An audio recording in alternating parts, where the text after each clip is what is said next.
how's it going? And welcome back to my channel. So, how has your April been? Has it been good, bad? How has it been going? I know it's been very sticky, clammy, nasty, humid. Like, it's just been so bad here in New York. Like, in terms of the humidity, I am done. Please let April be over.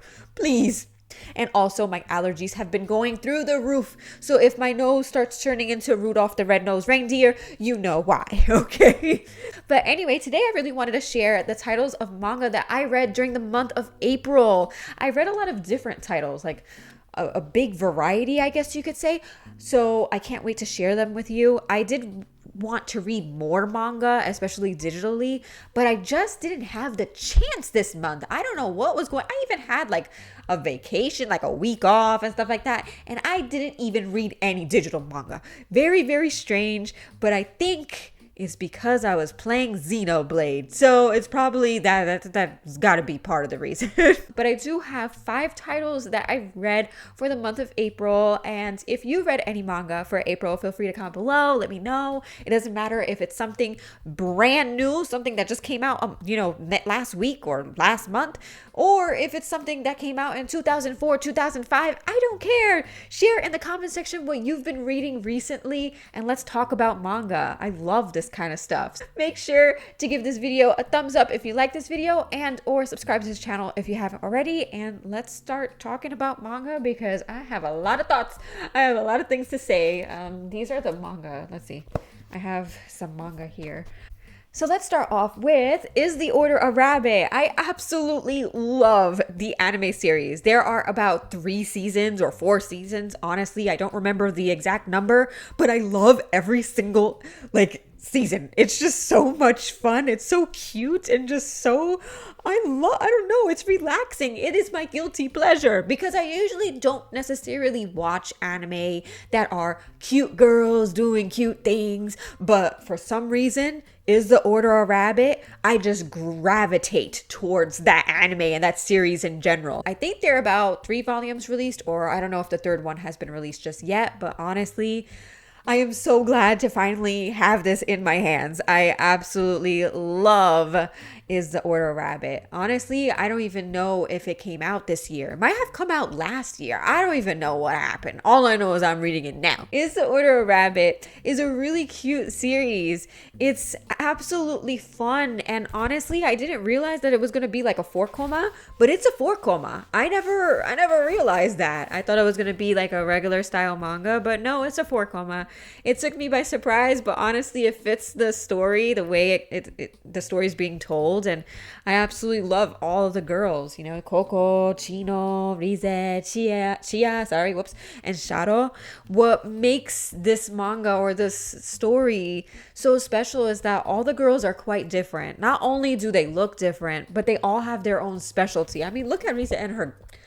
What is she doing? Okay, that's her hobby. That's her gimmick in this manga.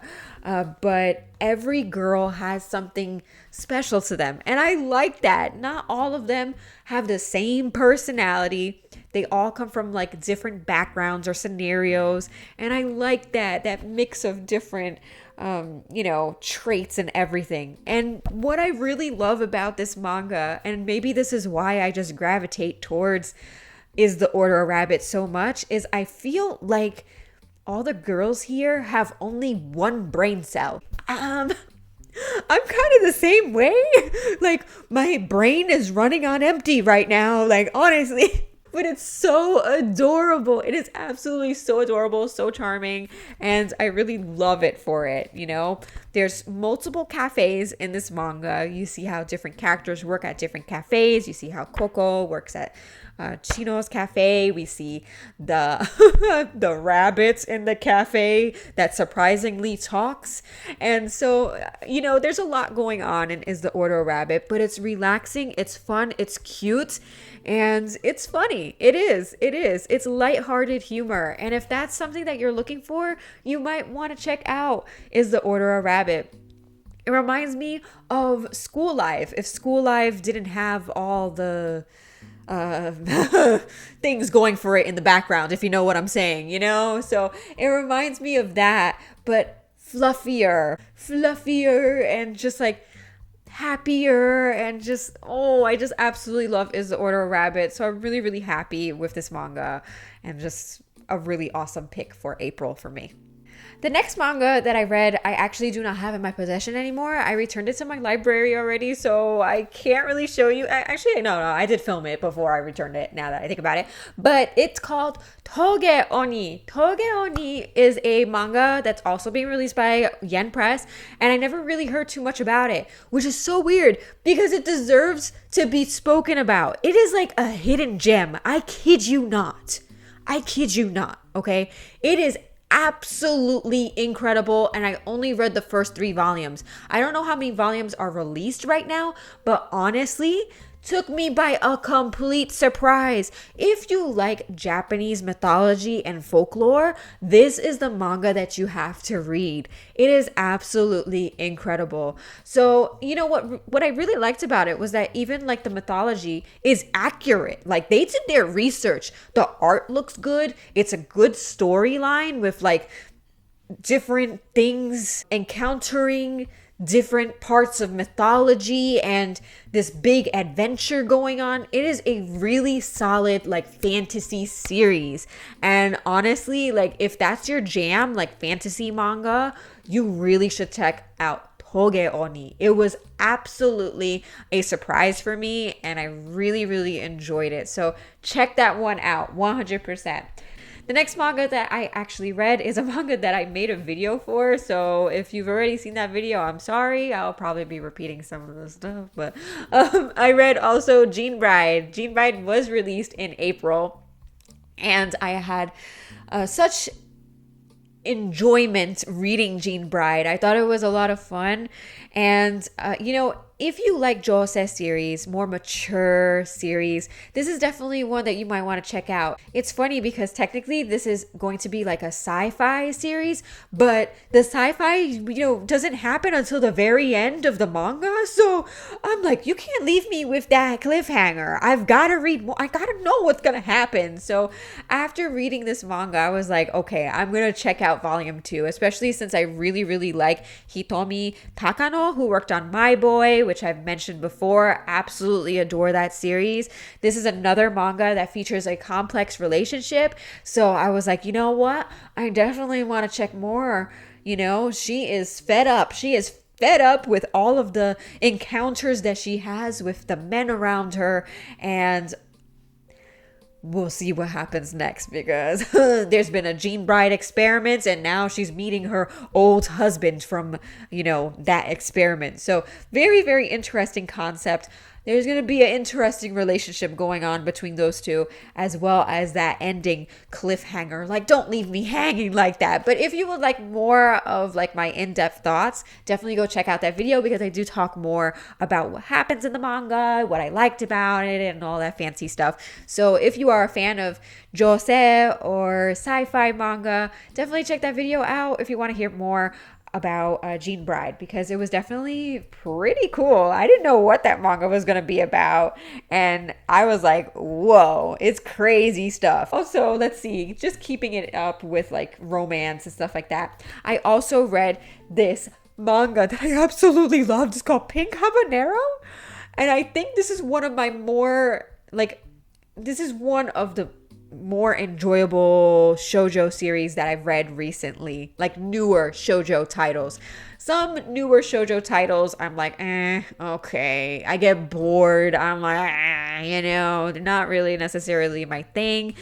Like, Honey Lemon Soda, I'm sorry. But I know there are a lot of fans of that series. They're probably mad at me right now.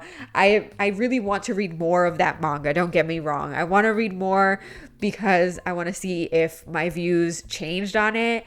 But I was not happy with Honey Lemon Soda. So having another manga based on like food or beverages, I was like, here we go again. So I decided to give Pink Habanero a try, and I loved it so much. I actually ordered the volume. I borrowed this from my library, but I actually ordered the first volume, and it should be arriving maybe tomorrow. But I loved it that much. All right, that's a lot. That says a lot. If I borrow a manga from a library and I purchase it after, that means I really, really liked it. And this one I really, really loved. This story features a very fiery, spicy guy, I guess you could say. He works at like a host cafe, very handsome guy. And the thing is, this girl, who I forget her name, Mugi, she wants to make more friends. She wants to be more, she's very friendly, but she doesn't really have friends. And she's at the school and she's like, oh, well, who's going to be my friend? And she ends up going to this, host club, I guess, yeah, and she sees her classmate there, and his name, God, I forget everything, Kay, is working there, and he's actually a very successful host. And so now she has a secret. He has a secret, but she knows his secret. And it's just really interesting because I like their dynamic of her trying to be friendly, and he's very, very spicy. He's just very like, ugh, get away from me. The girls are loving him. They're like, oh, trying to get his attention. We love you. And he's like, go away. And I find it hilarious. I think it's so funny. I don't think it's like harmful in any way. I don't even think that, I don't know. The way that I perceive the way that he acts in this manga, I wouldn't think that what he's saying is necessarily like so serious. Like if I was his friend, which I'm not obviously, but if I was, I would be like, this is funny. Like I would think he's joking around. Like it's just like part of his personality. Like it's not serious. He's not trying to hurt you or trying to be mean to you. That's just part of who he is. And while there have been other manga where I've had guys who are kind of like, ugh, nasty, like not really cool, those stories, a lot of them I end up like not liking. I'm like, oh, but for some reason I really like Kay. I think he's hilarious. I have to give it to the mangaka Mika Satonaka for creating such great environments where like she makes his seriousness funny. The way that she executes his attitude is such great, like, I don't know, like comedic timing, I guess you could say.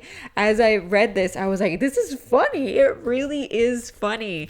And I like this manga also for the fact that Mugi, while she says she has no friends, blah, blah, blah, all that stuff, she is helping herself. She's like, hey, I want to make friends. Let me go listen to the same music. Let me go talk to people instead of being helpless. Okay. I've had a lot of shoujo series where the girl is like, I don't know what to do. And she needs help from somebody else, or she's just super shy and she never gets anything done. And I'm tired of that. So seeing Mugi like that was really, really refreshing. I was like, you go, girl. You're trying. I know that it's still a struggle, but you're trying.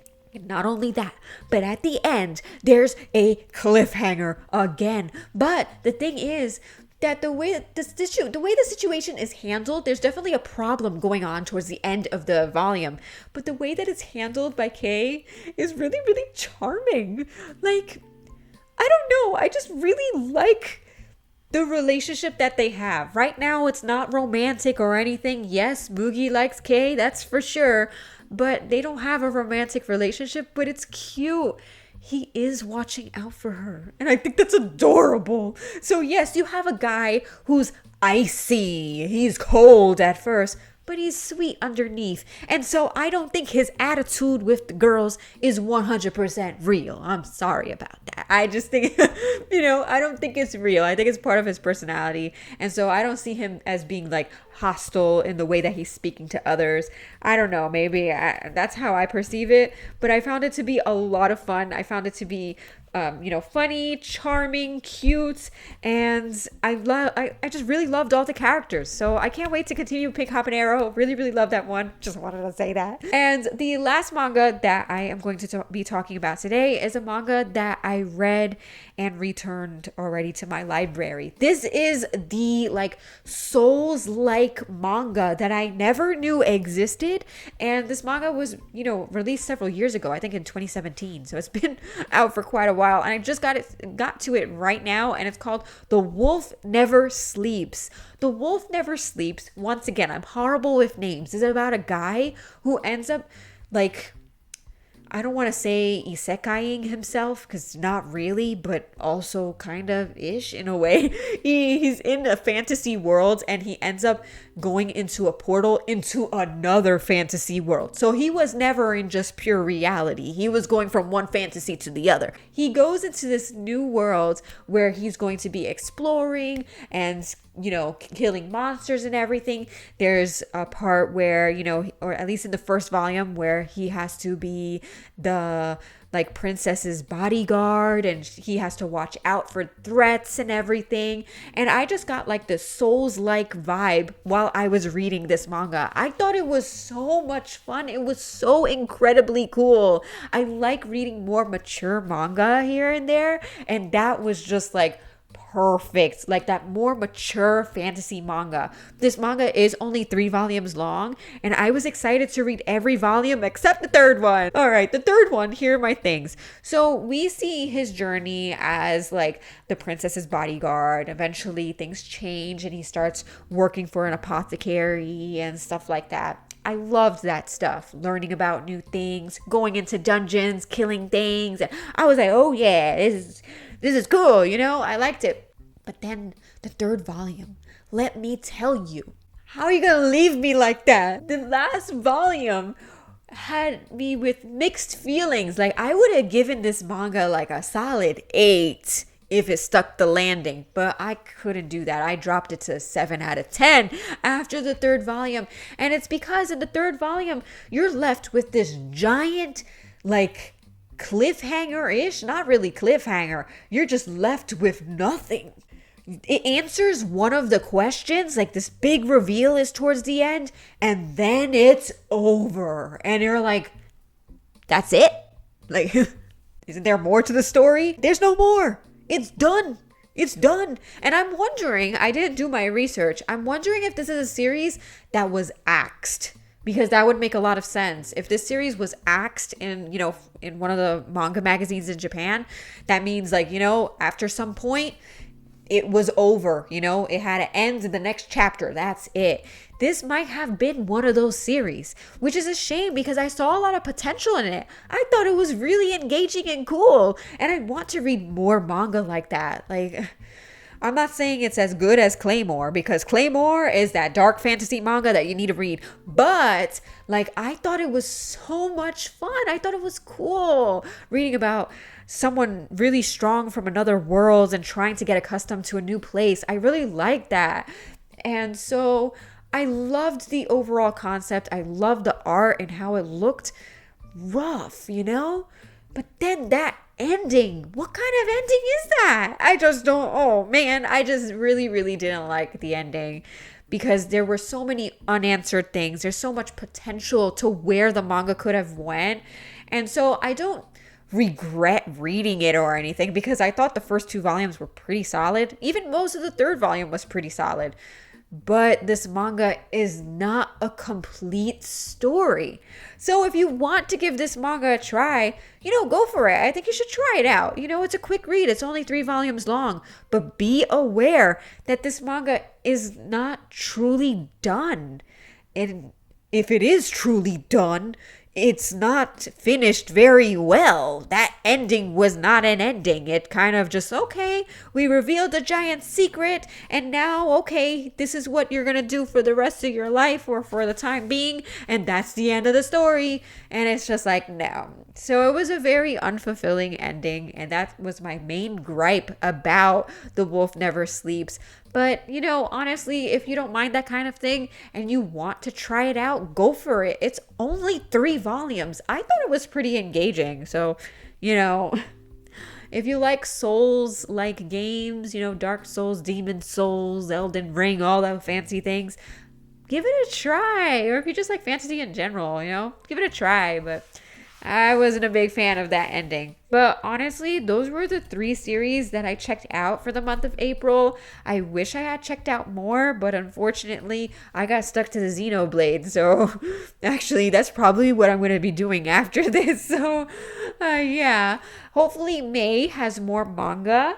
I actually do have a bunch of titles that I have to be read, so you'll be seeing a lot of different things for the month of May. But I hope you all enjoyed this video. What did you read for the month of April? Share with me in the comment section. Let's talk about what you've been reading. New, old, I don't care. Let's have a discussion. Anyway, thank you so much for watching this video. Totally appreciate it. Feel free to like, share, comment, or subscribe if you like this channel, and I will see you all next time. Bye.